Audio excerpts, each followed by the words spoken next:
बिस्मिल्लाहिर्रहमानिर्रहीम। अस्सलाम वालेकुम। आप देख रहे हैं सरेआम का खुसूसी प्रोग्राम और मैं हूं इकरारुल हसन।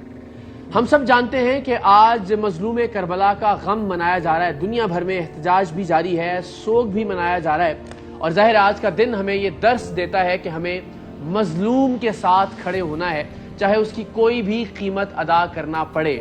अपने हक के लिए, सच के लिए जान से भी जाना पड़े, अपना खानवादा भी कुर्बान करना पड़े तो इससे गुरेज नहीं करना।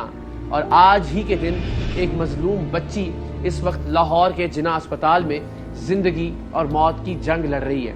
मैं खुद भी उस बच्ची से मिला हूँ, उस बच्ची को देखा है आईसीयू में।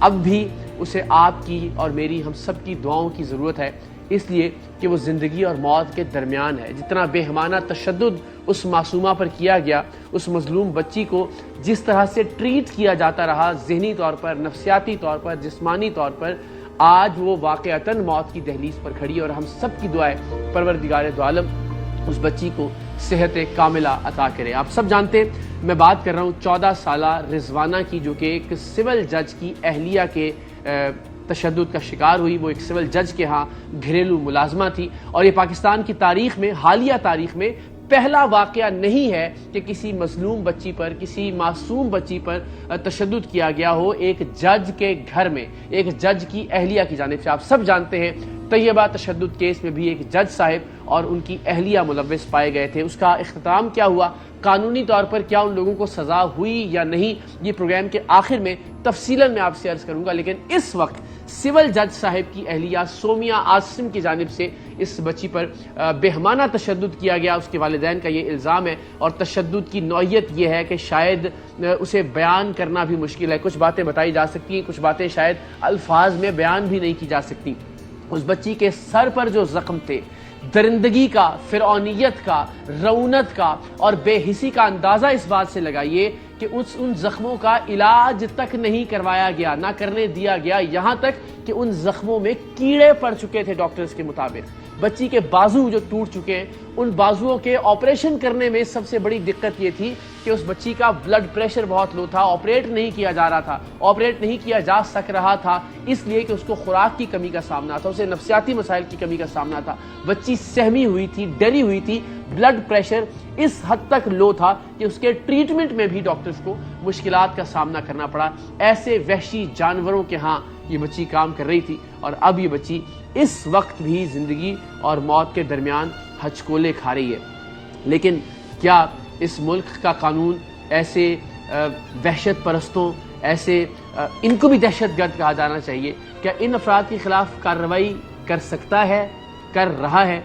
फिलहाल इसका जवाब है नहीं, क्योंकि ये बेहमाना तशद्दुद करने वाली खातून सोमिया आसिम को लाहौर की हाई कोर्ट की जानिब से जस्टिस फारूक हैदर की अदालत ने गिरफ्तारी से पहले ही जमानत दे दी है कि वो आज़ाद घूम सकती हैं, वो जहां जी चाहे जा सकती हैं। वो बच्ची मौत के मुंह में जा रही है, लेकिन इन्हें हर जगह जाने की इजाज़त है और इनकी गिरफ्तारी 1 अगस्त तक नहीं हो सकती लाहौर हाई कोर्ट के हुक्म के मुताबिक। मजमूई तौर पर निज़ाम इंसाफ पर भी बात करेंगे, इस बच्ची की सेहत के हवाले से भी ताज़ा तरीन तफसीलात जानेंगे, इस बच्ची के वालिदैन से भी आज के इस प्रोग्राम में हम बात करेंगे। कोशिश करेंगे अपने हिस्से की आवाज़ अपने इस प्रोग्राम की हद तक और इंशाल्लाह अमली तौर पर भी जहां जहां मुमकिन हुआ इस मासूम और मजलूम बच्ची के साथ खड़े होंगे आज के दिन के सदक़े और आज के दिन के दर्स के सदक़े। हमारे जो मेहमान हैं उनका मैं तारुफ करवाता हूँ। हमारे साथ सारिम बरनी मौजूद हैं, आप सब जानते हैं, किसी तारुफ के मोहताज नहीं, समाजी रहनुमा हैं और सरेआम टीम के साथ मिलकर उन्होंने बहुत सारी बच्चियों को तशद्दुद से निजात दिलाई और बहुत सारी बच्चियों को हमने रिकवर किया, उनको बाजियाब करवाया अल्हम्दुलिल्लाह। सारिम भाई का इसमें बहुत बड़ा किरदार है। जितने भी प्रोग्राम बच्चियों को तशद्दुद से बाजियाब करवाने के हवाले से टीम सरेआम ने किए।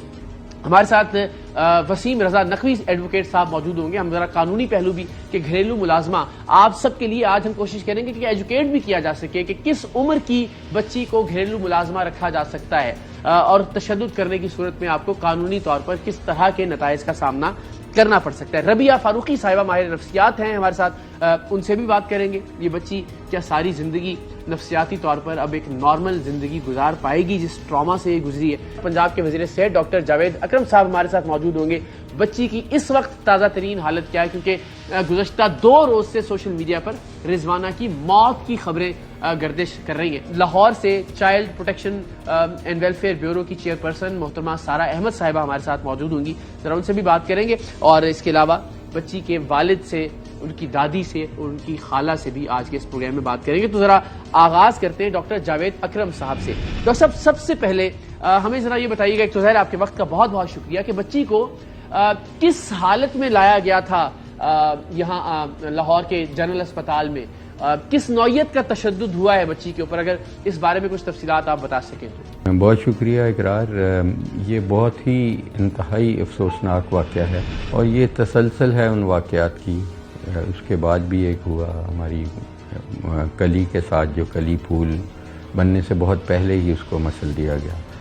تو یہ بچی بیسیکلی جب مجھے کانٹیکٹ کیا گیا سرگودا سے, جہاں کی یہ رہائشی ہیں, تو وہاں پہ اس کا MLC میڈیکل لیگل کیس ہوا اور پتہ لگا کہ وہ بہت سیریسلی بیمار ہے. تو پھر میں نے یہی مناسب سمجھا کہ اس کو فوری طور پہ شفٹ کیا جائے. تو اس کو ہمارے لاہور جنرل ہاسپٹل میں شفٹ کیا گیا, اور وہ اس لیے کہ مجھے اس وقت بتایا گیا تھا کہ اس کے سر پہ کافی چوٹیں آئی ہیں. تو پھر جب یہ آ گئی تو پھر میں نے اس کو وزٹ کیا, تو اس کے جسم پہ بہت زیادہ تشدد کے نشانات ہیں. میرا خیال ہے جسم کا کوئی ایسا حصہ نہیں ہے جہاں تشدد نہ کیا گیا ہو, اور بہت زیادہ اس طرح جیسے درندگی ہوئی ہے اس کے ساتھ واقعہ. اور اس کو سر سے لے کے پاؤں تک دونوں بازو اس کے ٹوٹے ہوئے ہیں, فریکچرز ہیں, اور بڑے پرانے فریکچرز ہیں, کم از کم 3 سے 4 ماہ پہلے. اس کا نیزل بون کا فریکچر ہے, اس کے دانت فریکچرز ہیں, دانت بھی ٹوٹے ہوئے ہیں, اس کی آنکھوں میں بھی زخم ہے, اس کے جسم کے مختلف حصوں پہ بہت چھری کے بھی زخم ہیں, سر کے اوپر کوئی چیز ماری گئی ہے, اس کو بار بار ماری گئی ہے, اور سر پہ کٹنے کے بھی زخم ہے, شارپ یعنی کہ چھری کے بھی زخم ہیں.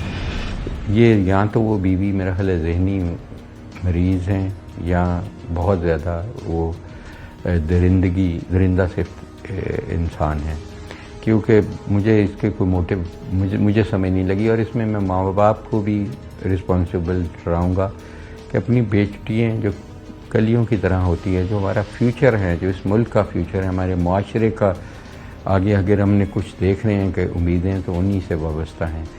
تو ان کو ہم اس طرح لوگوں کے گھروں میں ان کے حوالے کر دیتے ہیں کہ وہ جو مرضی کریں, جس طرح مرضی کریں, اور 6 ماہ ان کا پتہ ہی نہیں کرتے, کیونکہ یہ کوئی نئے تو نہیں تھے. جی ڈاکٹر صاحب, یہ ذرا فرما دیجیے گا کہ ظاہر اس وقت جیسا میں نے پروگرام کے اپنے انٹرو میں بھی بتایا کہ پچھلے 2 روز سے, پچھلے 24-48 گھنٹے سے بہت ساری خبریں گردش کر رہی ہیں کہ بچی شاید اب اس دنیا میں نہیں رہی ہے. یہ بتائیے بچی کی حالت اس وقت کیسی ہے, کیا اب بھی دعاؤں کی ضرورت ہے؟ ہم درخواست کریں قوم سے کہ مستقل اور مسلسل دعا کریں اس بچی کی صحت کے لیے. دیکھیں, بچی جو ہے وہ اس وقت بہتر ہے. ہم نے اس کو ICU میں رکھا ہوا ہے, اور اس میں خون کی بھی شدید کمی تھی, پلیٹلیٹس کی بہت کمی تھی, اور انفیکشن کی وجہ سے اس کی جو بون میرو, جو گودا جہاں سے بلڈ بنتا ہے, وہ بھی بہت بری طرح سپریسڈ ہے. اس کی بون میرو بایوپسی بھی کی, سب کچھ کیا جو ہم کر سکتے تھے, CT اسکینز بھی کیے. اور بچی بہت پیاری بچی, اور سب بچی پیاری ہوتی ہیں, بہت اچھا رسپانس دیتی ہے. جب اس کو میں نے کہا اب آپ پڑھو گی, ہم اس کو پڑھائیں گے بھی انشاءاللہ, کیونکہ اگر اس کے ماں باپ نہیں بن سکے تو ہمارا فرض ہے, کم از کم میرا فرض ہے. نوٹس میں آ گیا کیونکہ میرے پاس بیت المال اور سوشل ویلفیئر بھی ہے, تو ہمارے اپنے سکولز بھی ہیں, اپنے ریہیبلیٹیشن سینٹرز بھی بہت اچھے ہیں, چاہے وہ چمن کی صورت میں ہیں اور بھی بے انتہا ہیں. ہم اس میں اس کو انشاءاللہ اس قابل بنائیں گے کہ ہم پاکستان کو اور اس کے ماں باپ کو اس پہ فخر ہو سکے گا انشاءاللہ تعالی.